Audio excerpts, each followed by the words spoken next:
eventos do SETI Experience produzido pela SETI, que abordará 7 temas no decorrer de 7 edições durante 2021. Os 7 temas serão discutidos por grandes nomes do mercado nacional e internacional de mídia e entretenimento. Contamos com o chat para comentários e networking entre os participantes e convidados. E neste episódio abordaremos o tema BBB, Tecnologias para o Conteúdo. Contaremos com a presença do nosso moderador, Paulo Rabelo, diretor do Hub Operações e Distribuição de Conteúdos da Globo. Paulo é graduado em Engenharia Eletrônica e de Telecomunicações pela Universidade Federal do Rio de Janeiro, com pós-graduação e MBA em Gerência de Projetos pela Fundação Getúlio Vargas, membro certificado pelo PMI, Project Management Institute, desde janeiro de 2003. Trabalha na Globo desde 1994 e já liderou as áreas de projetos e suporte, sendo responsável pela implantação de diversos projetos importantes, tais como os novos estúdios de novelas, shows e do Centro de Pós-Produção nos Estúdios Globo. Atualmente ocupa a posição de diretor de tecnologia do Hub de Operações e Distribuição de Conteúdo, cuja responsabilidade está na definição de tecnologias, dos processos tecnológicos, das operações para a produção de conteúdos de entretenimento, esportes e jornalismo e distribuição desses conteúdos. E de seus convidados, Marcelo Bossoni, diretor de tecnologia do entretenimento da Globo. Marcelo é diretor de tecnologia do entretenimento da Globo, com formação em engenharia de telecomunicações e MBAs em gestão estratégica de mercados e liderança. Ingressou na companhia em 2008, onde já desenvolveu grandes projetos na área de broadcast, streaming e tecnologia IP. Igor Macaúbas, diretor de plataformas digitais da Globo.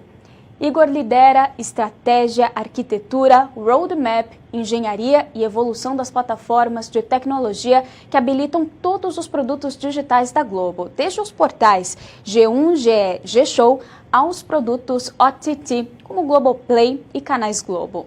É formado em sistemas de informações e tem 2 MBAs, gestão de negócios pelo IBMEC RJ e gestão executiva com foco em finanças e avaliação de empresas pela COPIAD UFRJ. Passo a palavra então ao nosso moderador, Paulo Rabelo. Olá pessoal, bom dia, sejam bem-vindos a mais um painel do SETI Experience. Hoje, no dia de hoje, a gente vai falar um pouquinho sobre novas tecnologias, principalmente relacionadas ao nosso BBB. Então, como a gente sabe, o BBB foi um produto de muito sucesso e ele não foi um sucesso por acaso. Tem muita tecnologia embarcada e muito que a gente precisa entender o que aconteceu por trás das câmeras. E para o dia de hoje, a gente tem 2 grandes convidados aqui que vão fazer parte desse painel. Eu chamo aqui para o nosso painel principal, aqui para o nosso grande painel, o Igor Macaúbas, que é o nosso diretor de plataformas digitais, e o Marcelo Bossoni, nosso diretor da parte de tecnologia ligada ao entretenimento. Então, antes de mais nada, Igor e Marcelo, sejam bem-vindos. Muito obrigado pela presença de vocês aqui no painel. E a gente vai logo direto aqui ao ponto, né? A gente sabe que o BBB é um programa extremamente complexo, de um alto grau de engajamento, né? Um programa em que a gente, nessa última edição, viveu 101 dias, né, bastante intensos, e que isso faz com que as pessoas tenham um grau assim, enorme de engajamento junto a esta marca, a esse tipo de programa. Então eu queria começar com uma pergunta para o Bossoni, que é perguntar o seguinte: como é que ele consegue descrever para a gente, porque aquela mágica toda que acontece ao longo dos 101 dias, como é que a gente consegue dimensionar essa infraestrutura, tanto técnica de equipamentos quanto de operação, para cumprir esse programa ao longo desses 101 dias? Paulo, bom dia. Um prazer enorme estar aqui junto com vocês discutindo sobre o Big Brother.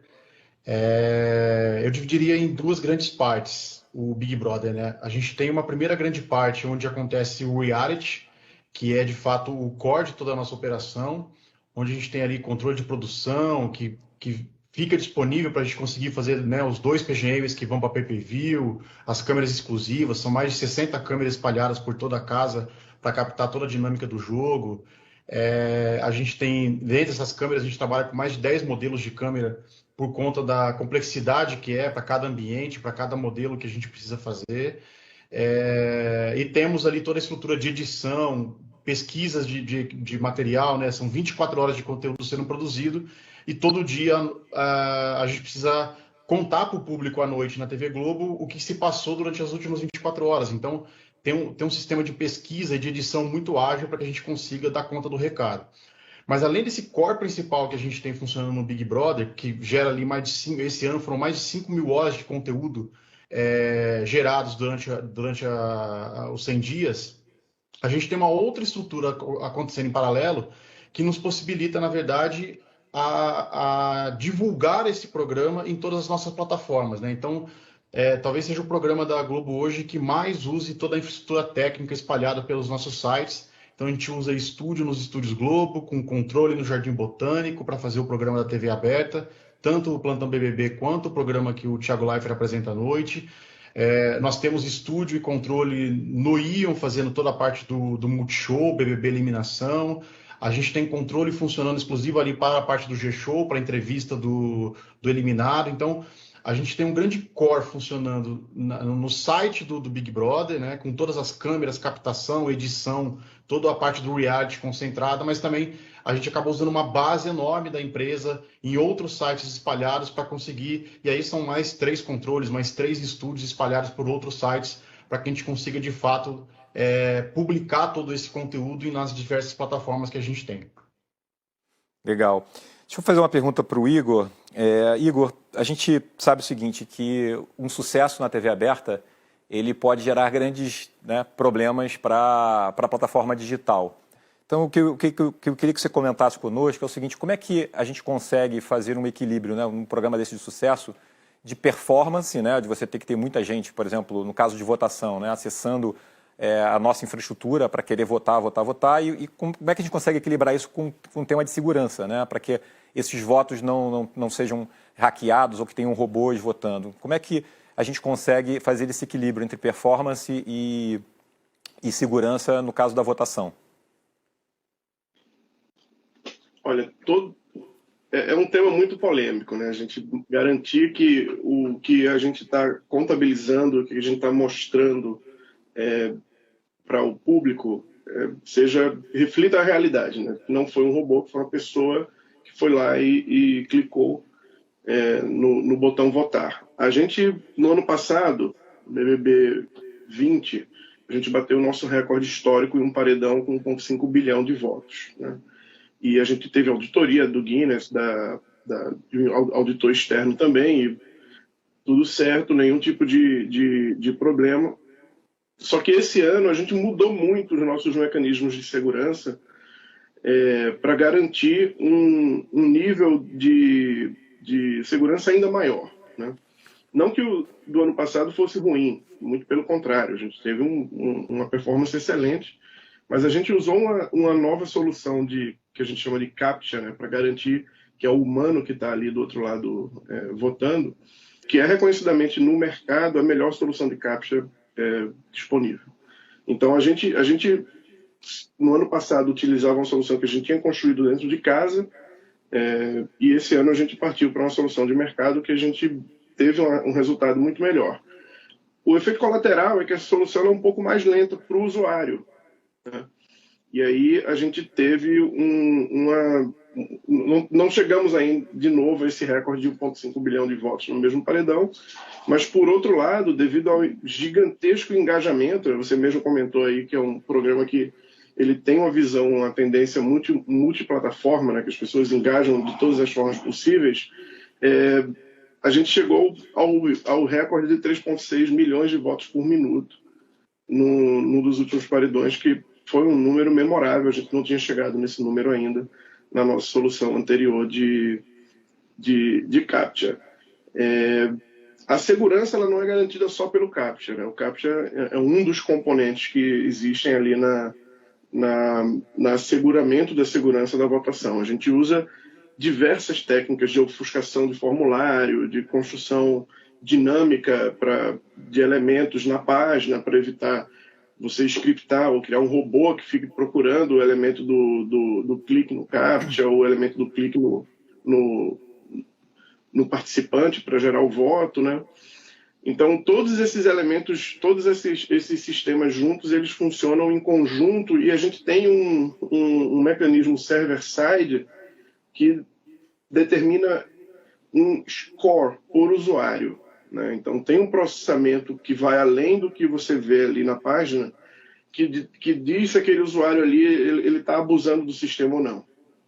Se é um usuário que fez muitos votos, se é um navegador que está com muitas sessões simultâneas em aberto, o cara abriu, sei lá, 50 abas e está tentando votar. Então, a gente tem um sistema que faz toda essa validação e garante que esses abusos vão ser cortados, né? E, obviamente, isso tudo são milhares de moving parts e a gente precisa garantir que quando o Thiago fala vamos lá, galera, que ganha paredão é tendinite, não é textão, a gente tem que garantir que isso tudo fique de pé, né? A gente recebe rajadas toda vez que o Thiago fala isso. Vamos votar, a gente recebe um pico de votos ali por minuto, meio que praticamente instantâneo, né? Agora, você pode só trazer para a gente, assim, pelo menos uma visão mais ampla, não precisa nem ser tão específica, mas o quanto isso cresce, né, assim, programa a programa, né? Porque, assim, a gente, como, sob o ponto de vista de telespectador, a gente acaba não conseguindo medir isto, né? Assim, a quantidade de pessoas que estão ali simultaneamente, né? Eu imagino que esse efeito de rajada até na própria plataforma, em termos de quantidade simultânea, o quanto isso gera de estresse na infraestrutura de servidores, enfim, você pode falar um pouquinho para a gente como é que isso afeta a infraestrutura técnica dessa plataforma digital para poder suportar tudo isso? Sim, sim. A quantidade de pessoas, ela gera uma necessidade de recursos computacionais para processar esse tanto de requests por minuto, ao mesmo tempo. E a gente precisa construir uma aplicação que ela tenha um grau de escala muito, muito rápido, né? A gente não pode demorar para subir novos servidores, colocar novos servidores em produção. A gente precisa fazer isso ali muito rápido, muitas vezes durante o programa. A gente tem uma conta de provisionamento que a gente usa para saber o tamanho do serviço que a gente tem que colocar de pé para aquela votação. A gente usa dados históricos de uma votação anterior, né, sempre, mas a gente é pego de surpresa. E a gente cria mecanismos, por exemplo, o transbordo para nuvem, né? A votação esse ano ela rodou, no final, ali nos últimos 5 ou 6 paredões, a gente rodou com quase 30% da carga da gente numa nuvem pública, né? E o pessoal fala muito assim, mas por que você não usa autoscale? Autoscale não funciona para rajada. Quando a gente chega e fala assim, eu preparei um sistema aqui para fazer 100 mil requests por minuto, e de repente chegam 2 milhões, não existe autoscale que absorva isso. Então a gente tem que trabalhar num certo over-provisioning, a gente tem que ter mais recursos provisionados do que a gente realmente precisa, e a gente tem que estar ali com a mão no gatilho para ativar mais recursos à medida que a gente percebe que o interesse está crescendo, né? A gente tem um termômetro muito, muito bom ali durante o programa e na abertura do paredão, né? Na abertura do paredão a gente vê o quão forte vai ser esse paredão. A gente tem na hora que o Thiago fala, abriu a votação, sempre rola um pico enorme, e esse pico normalmente ele é um termômetro que indica se esse paredão vai ser um paredão quente ou um paredão frio. Se vai ser um paredão de 100 milhões ou um paredão de 700 milhões de votos. Isso dá uma diferença de larga escala aí na quantidade de recursos. Uma coisa interessante, Paulo, que aconteceu nesse Big Brother, a gente partiu para esse provedor de CAPTCHA, né? Esse chama ReCAPTCHA. Chama HCAPTCHA, perdão. E nos últimos paredões, esse fornecedor veio conversar com a gente e falar assim, cara, a minha estrutura de nuvem que eu tenho no mundo, ela está sendo onerada pelo Big Brother, vocês podem me emprestar servidor? Então até o cara que está aí processando bilhões de requests de CAPTCHA por minuto no mundo inteiro, ele veio conversar com a gente no final e falar, cara, tá difícil segurar essa onda aqui. Vocês podem ajudar a gente um pouco?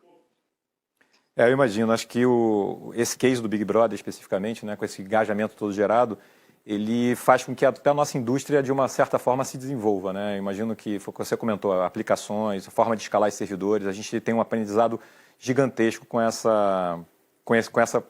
esse engajamento todo e com esse uso dessa tecnologia.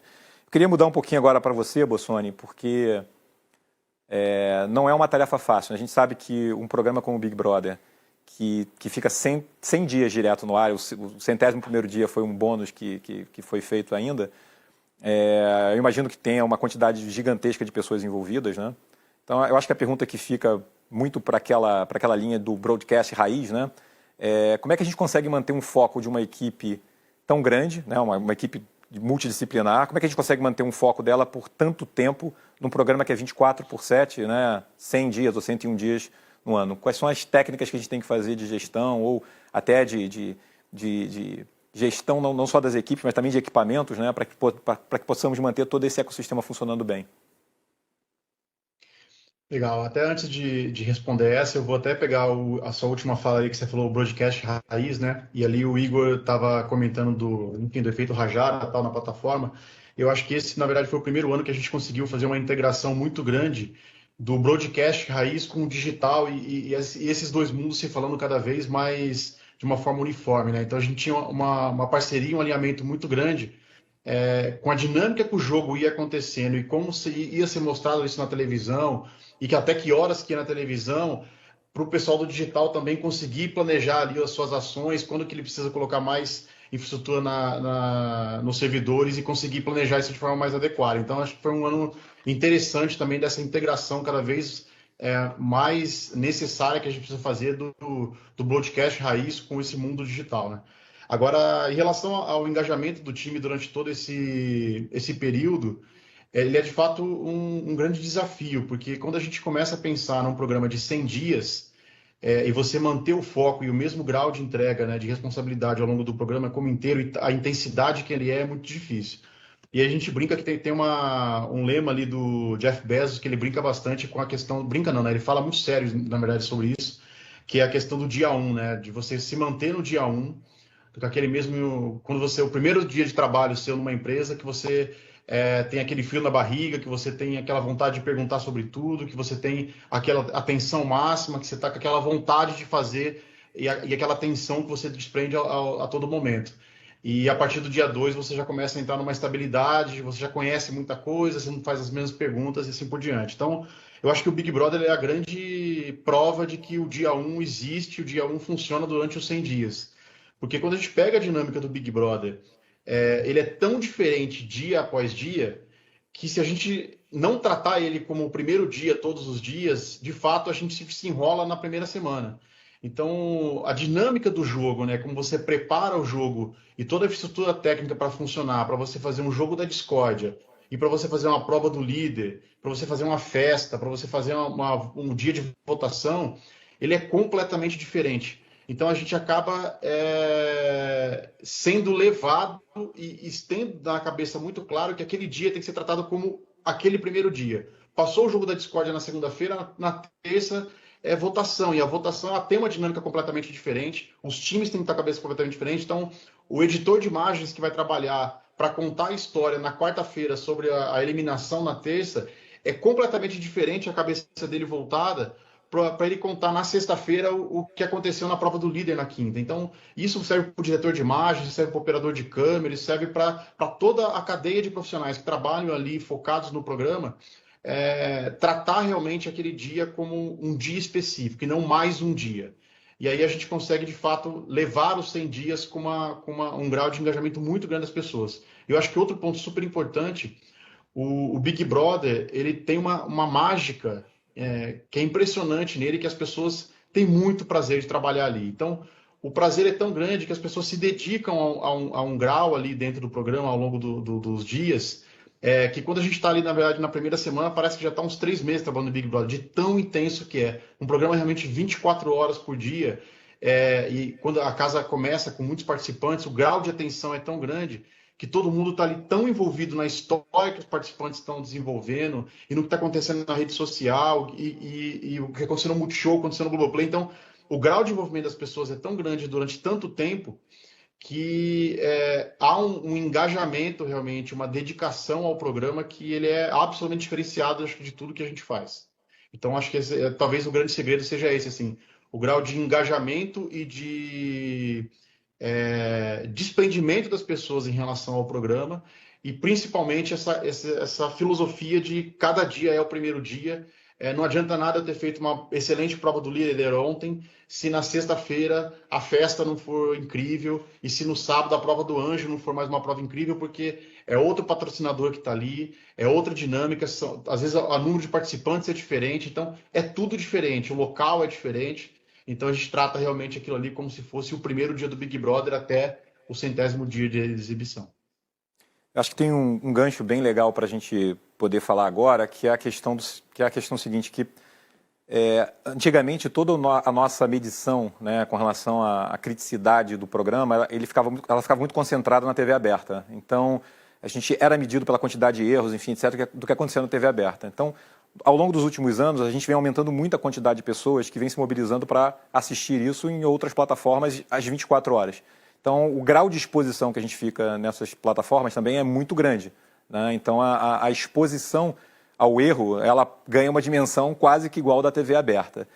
E a gente pôde perceber isso muito claramente com um novo hábito que as pessoas criaram nesse BBB, né? E eu queria fazer essa pergunta para você, Igor. Esse novo hábito que as pessoas criaram, que é sair da TV aberta e ir simultaneamente para o Globoplay, né? Para ir para uma plataforma de vídeo on demand. O que isso traz de dificuldades, né? O famoso efeito rajada, de você ter lá milhões de pessoas, né, desligando a sua TV aberta e migrando simultaneamente para a plataforma digital. Conta pra gente um pouquinho desse desafio, né? O que isso significa para uma plataforma digital ter que suportar tantas pessoas simultaneamente tentando acessar aquele mesmo conteúdo em real time. Beleza. A gente falou um pouquinho da votação agora no começo, né, da sessão, e uma das coisas que a gente brincava aqui nos bastidores é que, graças a Deus, que votação são só 3 dias, né? Só que quando a gente fala da rajada pós-programa, isso acontece todo dia. E às vezes, Paulo, acontece mais de uma vez por dia e às vezes acontece durante o programa, né? Porque a gente observou alguns fenômenos, né? A gente observou que tem uma quantidade gigantesca de pessoas que fica seguindo o Big Brother o tempo inteiro pelos canais ou Pay-Per-View ou Globoplay 24 horas e fica ativo nas redes sociais, e muitas vezes essas pessoas falam assim, o fulano de tal escorregou. E aí, de repente, do nada, a gente viu uma rajada monstruosa de pessoas entrando no Globoplay e entrando no streaming. E você fala, cara, mas o que foi que aconteceu na casa? Eu abria lá a casa, olhava, cara, não está acontecendo nada, tá? As pessoas estão aqui tomando banho de piscina, sei lá. Só que 5 minutos atrás, alguém tinha tomado um tombo, tinha dado um escorregão, e a rede social ativou essa montanha de gente e entrou na casa ao mesmo tempo ali para ver o que aconteceu. E a gente tem recursos, né? Você comenta a exposição ao erro, da gente ter um problema e isso ser muito amplificado. A gente também tem a funcionalidade na plataforma de você voltar e assistir o que aconteceu alguns minutos atrás e tal, e isso facilita esse tipo de comportamento, né? E outro fenômeno que a gente observou foi, durante o programa, quando vai para o break, né, no ar, a gente vê uma quantidade gigantesca de pessoas indo, especialmente nos dias que tem paredão, indo para o digital. Elas abrem o celular, normalmente a gente vê sempre acesso muito forte de celular na hora dos breaks, para ver o que está rolando na casa. Entrou o intervalo comercial, as pessoas ficam ali sentadas no sofá e fica aquele clima de tensão, né? Aquela torta de climão lá na sala. E aí o que acontece? Como é que as pessoas interagem, né? Então, isso aconteceu de forma muito violenta nos paredões mais disputados e também na final. Né? Na final, acho que num dos webinars que o Raimundo fez, ele até usou um dos gráficos lá falando quantos breaks teve na final do BBB. Conta aqui no gráfico de rajada. Que dá para você ver muito claramente quando acontece um break no gráfico de acesso do digital, né? Isso é super, super interessante. Do ponto de vista de de estrutura, de infraestrutura, para a gente conseguir absorver todos esses acessos. Desculpa que os meus cachorros estão se matando aqui. Faz parte. Do ponto de... é o home office, né, na sua glória. Do ponto de vista de acesso, quando a gente recebe uma rajada de streaming, né, o streaming ele custa muito mais caro do que o voto, né?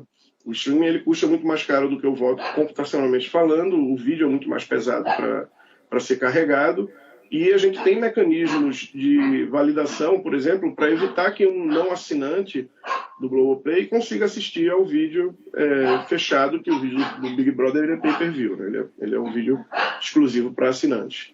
Então a gente tem vários mecanismos de segurança e várias APIs que precisam ser chamadas nessa cadeia de playback, que a gente chama de caminho do play, né? Para que isso tudo aconteça. E a gente teve alguns tropeços aí, quando a gente recebeu 1,2 milhões de plays no mesmo minuto, por exemplo. Mais de 1 milhão de pessoas migrando, abrindo o streaming depois que a TV aberta acabou ou depois de algum evento específico que aconteceu na casa.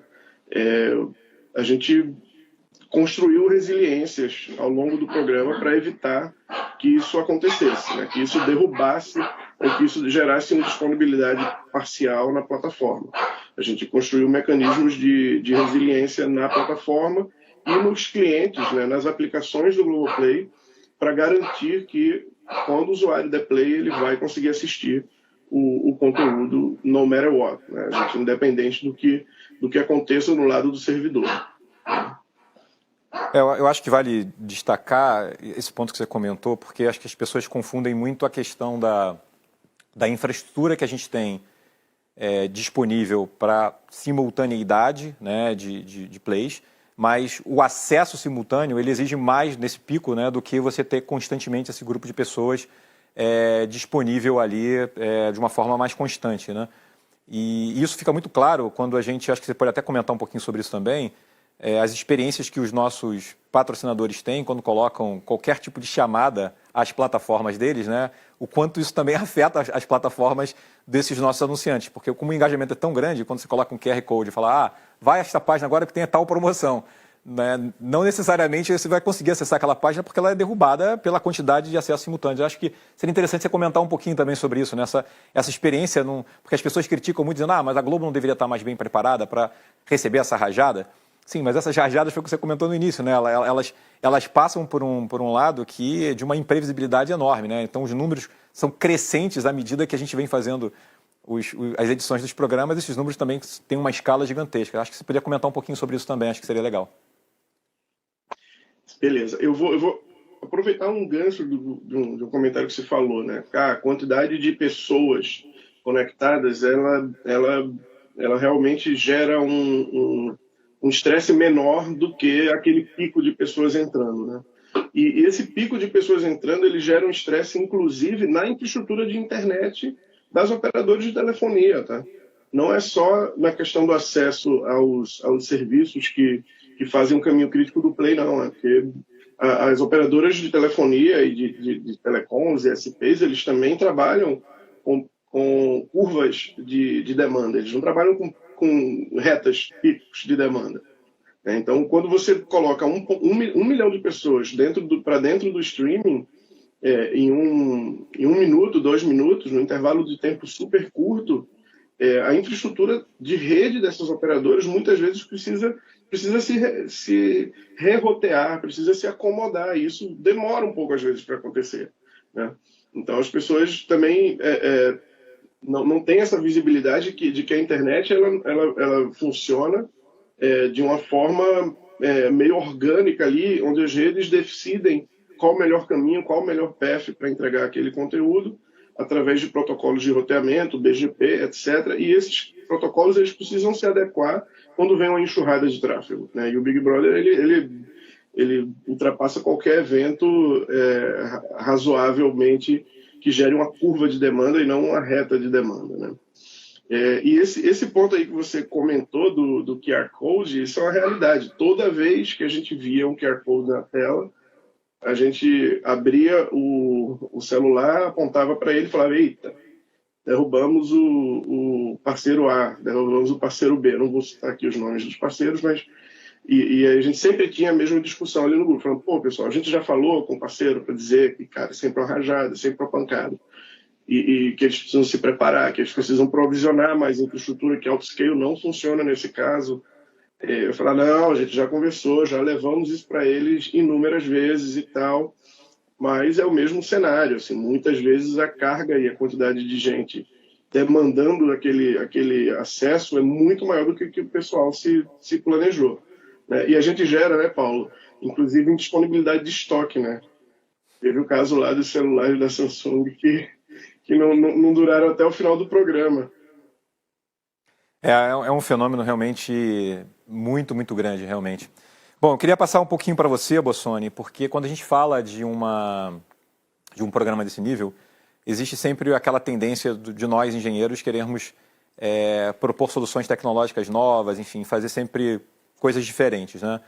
E especificamente para esse Big Brother, acho que você poderia comentar sobre isso, que eu acho que é bem importante para o grupo da SET entender, a questão do controle remoto que nós operamos, né? Um controle de produção remotamente, a 40 quilômetros dos Estúdios Globo, e não só operar esse controle remotamente, né? Não está fisicamente lá um controle de produção, mas também fazer todas as inserções virtuais, que não foram poucas no programa, né? Também de forma remota. Eu queria que você comentasse um pouquinho desse desafio e imagino também do frio na barriga que dá fazer um programa dessa proporção, né? Um programa que tem uma audiência ali de dezenas de milhares de pessoas simultaneamente na TV aberta, né? E depois também no digital. Como fazer isso da forma transparente como foi, porque o nosso público, de fato, nem percebeu que a gente estava com uma série de novas tecnologias. É verdade. Esse foi um desafio enorme esse ano. A gente conseguiu colocar, como você comentou, um controle de produção funcionando do Jardim Botânico, controlando o estúdio nos Estúdios Globo.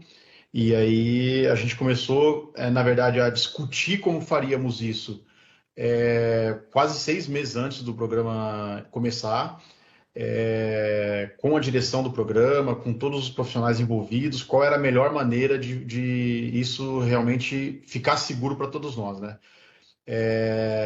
A gente desenhou alguns processos operacionais que foram exclusivos para o Big Brother, porque a gente tem outros programas hoje rodando nesse mesmo formato, mas com procedimentos operacionais um pouquinho diferentes, pela dinâmica que tinha o Big Brother.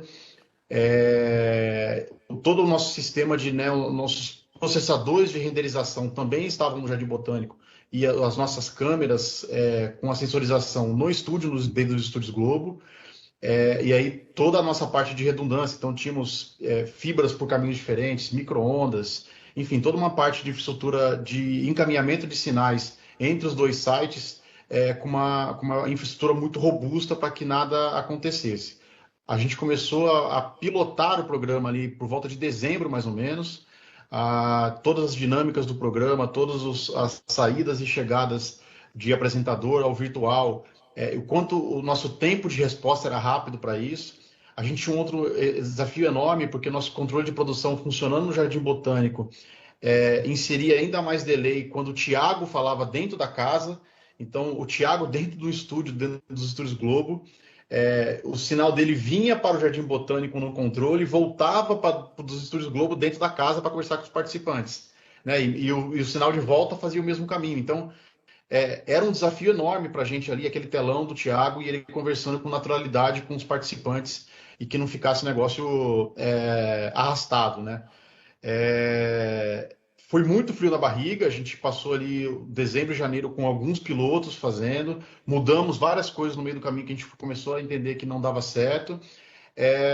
Só que eu confesso para você que chegou na primeira semana, a gente nem lembrava mais disso, de tão redondo que entrou tão completo, ele entrou tão orgânico na dinâmica do programa, e acho que por todo esse planejamento que foi feito ao longo do segundo semestre do ano passado, todos os testes, piloto, estava todo mundo tão confortável com esse modelo operacional que no final da primeira semana ninguém mais lembrava que o controle era remoto, isso era muito natural, ninguém lembrava que as sessões virtuais também estavam sendo feitas do Jardim Botânico, porque isso foi muito natural para o programa. Tão natural que a gente, do meio do programa para frente, a gente começou a fazer inserções virtuais, inclusive no gramado, que não era um planejamento do programa desde o início. Então, também essa renderização, né, na nossa parte de sistema virtual funcionando no Jardim Botânico e a gente fazendo essa inserção virtual no gramado da casa, e esses testes foram rodando ao longo do programa, dada a confiança que todo o time estava no sistema funcionando 100% do tempo de forma remota. E aí, além disso, né, do gramado, no meio do programa surgiu a oportunidade da gente colocar um programa novo que não estava planejado também, que foi o Plantão BBB. E o Plantão BBB ele também nasceu exatamente com o mesmo conceito, com o controle do Jardim Botânico e o estúdio nos estúdios Globo. E aí, já nesse caso, a gente fez 2 pilotos. No terceiro dia, a gente já estava com o programa no ar. Foi tudo muito rápido, da oportunidade que foi identificada do programa entrar naquela faixa horária, da escolha do cenário, da definição do modelo operacional, até o programa entrar no ar, foram quase 4 dias, 5 dias, 2 dias de piloto, e foi muito natural a entrada dele nesse modelo remoto. Assim, não teve nem discussão se deveria ser remoto ou não, porque de fato acho que o planejamento foi tão bom lá atrás que quando entrou no ar, o desafio ele pareceu pequeno, mas portanto o planejamento que a gente fez com antecedência. Deixa eu aproveitar e fazer uma pergunta para você nessa linha de quase que um modelo agile, né? Quase que um modelo ágil de desenvolvimento de funções ou desenvolvimento de soluções, né? Como é que você viu essa integração, Bossoni, da direção artística do programa com as soluções tecnológicas, né? Eu acho que esse ano, nessa edição, a gente teve uma série de assim, novidades, né, que impactaram o público, né? Acho que uma que gerou um grande buzz nas redes sociais foi aquela questão do desfile virtual da CIA, né, que foi um desfile virtual, por motivos óbvios lá da pandemia, mas que os próprios brothers assistindo esse desfile ficaram impactados com a qualidade do que estava sendo mostrado para eles. Queria que você comentasse um pouquinho, esse é um dos exemplos, mas acho que tem diversos outros, mas como é que funciona essa integração entre artístico e tecnologia, no sentido de criar coisas disruptivas, de gerar soluções que agreguem um valor assim, gigante para o produto. Você pode explicar um pouquinho para a gente como funciona essa integração? Lógico. Acho que o primeiro ponto, assim, a gente tem sempre muito como inovação algo que usa um equipamento novo, um software novo, uma câmera nova, enfim, algum equipamento que nunca ninguém usou. E muitas vezes a inovação ela está do seu profundo conhecimento do processo, do programa que você está fazendo. E você conhece tão bem aquilo que você está fazendo que você tem condições de propor, muitas vezes, ferramentas já utilizadas em diversos programas tradicionais nossos, mas de uma forma completamente diferente, que foi exatamente o desfile da CIA que você comentou, né? Ali não teve nenhum grande investimento da empresa, de um novo equipamento, uma nova câmera, nada disso, mas foi só a forma de utilizar recursos que a gente já utilizava em outras operações, mas por um conhecimento muito grande do que estava acontecendo pelo time do programa. E como é que isso é possível? A gente fecha uma parceria, na verdade, com a direção artística, onde a gente, de fato, conseguiu virar uma chave, onde a gente sai daquele modelo antigo, onde o artístico cria e a tecnologia executa, para um modelo onde há uma discussão com antecedência e uma criação muito junta. Então, é óbvio que a dinâmica do jogo, a criação das provas, tem muito ali do grupo artístico, do Dourado, do Boninho, criando aquela dinâmica do jogo. Mas como a gente tem, desde o início dessas discussões, um produtor de tecnologia, uma pessoa que conhece profundamente tecnologia e conhece profundamente o conteúdo, discutindo junto com eles, vem muitas ideias de tecnologia para aquela prova acontecer.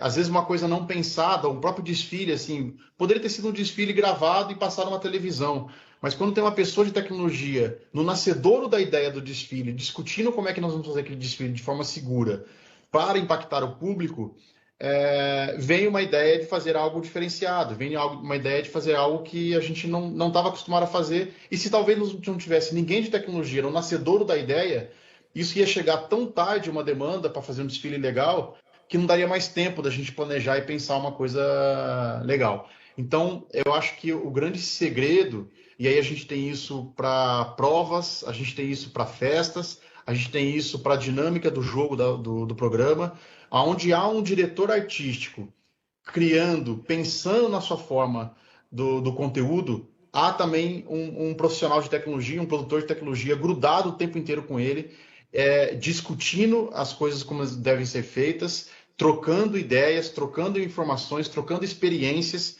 e ali começam a desenhar o que pode ser. Óbvio, nesse grupo de provas, por exemplo, também tem uma pessoa de cenografia, também criando a cenografia junto, mas isso talvez seja mais tradicional. O que a gente conseguiu fazer talvez mais diferente nas três últimas edições, e aí isso fica muito claro quando isso vai para a tela, né? É esse profissional de tecnologia num grupo de criação com muito mais antecedência, onde ele tem não só a voz ativa, mas ele também tem o nascedouro da ideia, ele participa do nascedouro da ideia e ele consegue antecipar muitos cenários. Então, quando a gente chega lá na frente, uma demanda que o diretor de imagem vai fazer aquela captação daquela prova, que ela está gigantesca, com um painel de LED espalhado para todo lado, com iluminação espalhada para todo lado, ele já sabe o porquê daquilo, porque aquilo já foi discutido com antecedência e cada painel de LED, cada câmera que está ali, ela foi pensada de uma forma estruturada. Ela não foi demandada e executada. Acho que essa é a grande diferença. A gente sai daquele papel de demandante e executor para um papel de participação juntos da ideia desde o início. E acho que é por isso que a gente conseguiu entregar tanta coisa grandiosa nas últimas edições do programa, e esse Big Brother em específico, a gente conseguiu fazer coisas muito ágeis por essa proximidade, por essa parceria que a gente conseguiu criar de artística e tecnologia. Então, quando a gente fala do Plantão BBB que eu comentei aqui, um programa novo que entra na grade, que em menos de uma semana você coloca no ar, uma prova que muitas vezes a gente tem uma participação muito grande dos patrocinadores nas provas, né? Então, há uma demanda do diretor artístico ali de dividir isso com o patrocinador para ver se está atendendo as expectativas, vai, volta. Às vezes há uma mudança que ninguém é pego de surpresa, porque o produtor de tecnologia está ali junto desde o nascimento da ideia. Então ele também consegue contribuir para soluções, muitas vezes, que atendem a necessidade e você não precisa de um tempo tão grande de discussão, porque está todo mundo muito junto. Então acho que, de forma resumida, assim, é sair do modelo de demandante e executador para um modelo de parceria, de criação, de discussão em conjunto. Muito legal. Bom, quando o papo é bom, o tempo voa, né? A gente está chegando aqui praticamente no final do nosso encontro, do nosso painel. Eu queria fazer algumas perguntas e considerações finais para você, Igor, principalmente no que tange, assim, você já falou um pouquinho, né, dos desafios que foram superados, né, ao longo dessa edição, mas que lições aprendidas a gente tira dessa edição de 2021 e o que a gente leva para 2022 como sendo algo em que a gente possa ter uma plataforma digital ainda melhor do que a gente entregou nesse ano. Então, queria que você falasse um pouquinho sobre isso e fizesse também um pouco das suas considerações finais. Beleza. Como lição aprendida para o ano que vem, a gente vai levar um conhecimento de que, cara, nenhum número, nenhuma previsão que a gente fizer, assim, ela vai ser obedecida, né, pela expectativa ali do programa. Assim, o programa ele é grandioso e a gente precisa estar preparado para, de um ano para o outro, dobrar, triplicar, quadruplicar essa audiência e esses picos, né? A gente vai trazer mecanismos de resiliência built-in dentro do nosso workflow de playback, dentro do nosso workflow de operação do aplicativo e da votação também. Então, isso é uma das nossas missões agora ao longo desse ano, se preparar de forma bastante intensa ali no design dos sistemas, nas arquiteturas dos sistemas, para que a gente tenha uma operação resiliente por definição, né? E no ano que vem a gente pretende ter uma presença mais agressiva de sistemas na cloud também. Na cloud pública a gente fechou uma parceria importante com a Google há um mês e pouquinho já atrás, e a gente pretende se apoiar bastante em serviços de cloud de nuvem para trazer mais resiliência, mais capacidade. Obviamente a cloud não é a solução para tudo, né? Ela nos ajuda, mas o design dos sistemas, a arquitetura dos sistemas, ela precisa ser pensada de forma que as coisas funcionem mesmo em momentos onde a latência aumenta, onde a gente tem uma enxurrada de requests, isso está muito no nosso radar para o ano que vem também, né? E assim, eu acho que o principal ponto, grande closing remark aqui, é que é muito legal ver o tamanho dessa integração entre TV e digital, né? O Bossoni comentou que a gente teve que, do ponto de vista de operação, juntar forças também para coordenar as ações de broadcast e acomodar ali as rajadas, as migrações e tentar controlar um pouco esses picos, né? Eu acho que isso tende a ser maior no ano que vem. A gente vai estar mais junto nessa operação, a gente vai estar mais junto também na interatividade ali entre o digital e o linear.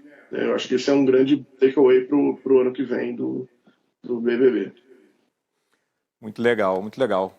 Bossoni, com você agora, que lições aprendidas, né, a gente leva do ano de 2021 para o ano de 2022, né, e que perspectivas a gente tem para o ano de 2022, olhando esse sucesso que tivemos no ano de 2021, como é que a gente projeta esse sucesso para 2022? Acho que tem muito do que o Igor acabou de comentar ali, né? Essa integração, esse ano foi um grande aprendizado, essa integração do linear e do digital. A gente, definitivamente, o Big Brother não é mais um programa de TV aberta somente, ele é extremamente importante na TV aberta, mas ele é muito impactante no digital, ele é muito impactante na TV fechada. Então, ele talvez seja o melhor exemplo de programa multiplataforma que existe. Então, essa integração também das nossas áreas e da nossa forma de operação do antigo broadcast com o digital, a gente tem que realmente unificar ainda mais a nossa consciência, a nossa operação para o próximo ano. Outra grande lição que a gente tira desse ano é por conta dessa influência digital forte que tem no programa, a gente passou a ser monitorado 24 horas por dia, toda a nossa operação, né? Então, se antigamente tinha uma câmera que falhava, se antigamente tinha um vazamento de uma marca antes da festa, vazava um áudio de aqui, assim, era muito menos perceptível porque o grande público não estava envolvido nisso. Hoje, vazou uma marca na festa ali que está sendo montada 3 horas antes, 4 horas antes da festa, já vira aquele buzz nas redes sociais, todo mundo comentando, vazamento, vazamento. Então, a gente é muito monitorado pelas redes sociais. Então, acho que um aprendizado que a gente traz também é alguns sistemas de monitoração nossos, próprios, dentro da própria estrutura do Big Brother, que nos protejam um pouco mais. Mas a gente sabe que a gente não vai ficar 100% imunes a isso, porque existem 60, 50 milhões de pessoas monitorando nossos sinais 24 horas por dia, enquanto a gente está aqui com algumas 200, 300 pessoas produzindo um programa. Então, a gente sempre vai ter muito mais gente olhando do que fazendo. Mas acho que é um aprendizado nosso, um olhar específico para essa operação, que ela é tão grandiosa, mas ganhou proporções esse ano que, de fato, a gente nunca tinha visto. E eu acho que o que esperar do Big Brother 22, a gente já... Eu costumo dizer que o Big Brother ele tem 3 meses no ar, mas ele tem 365 dias de trabalho, né? Então já começamos a trabalhar no BBB 22, já estamos discutindo casa, discutindo como a dinâmica do local onde se faz as provas, os modelos operacionais que nós vamos ter. Então acho que a gente pode esperar um Big Brother ainda mais grandioso, ainda mais impactante na TV aberta, no digital e com uma dinâmica muito gostosa e prazerosa de se curtir ao longo de todos os dias. E tenho certeza que a gente vai conseguir fazer um Big Brother ainda mais histórico no 22, que tem tudo para essa experiência que a gente ganhou, principalmente nos 2 últimos anos, desse impacto nas redes sociais. Certamente a gente vai levar toda essa experiência para o próximo programa. Excelente. Bom, queria agradecer muito a você, Bossoni, a você, Igor, pelo tempo de vocês, pelo compartilhamento dessas experiências que vocês tiveram ao longo desse tempo. Queria agradecer a você pela audiência estar aqui conosco e desejar a vocês aí um bom dia e vamos devolver para o estúdio da 7. Muito obrigado pela audiência. E chegamos ao final de mais um episódio do 7x7 e agradecemos a presença de todos E se você perdeu algum trecho ou quer assistir novamente o 7x7, acesse o conteúdo on demand no setexperience.org.br. Siga as nossas redes sociais e acompanhem a programação. 7 Experience. Tecnologia, conteúdo, networking. Até breve.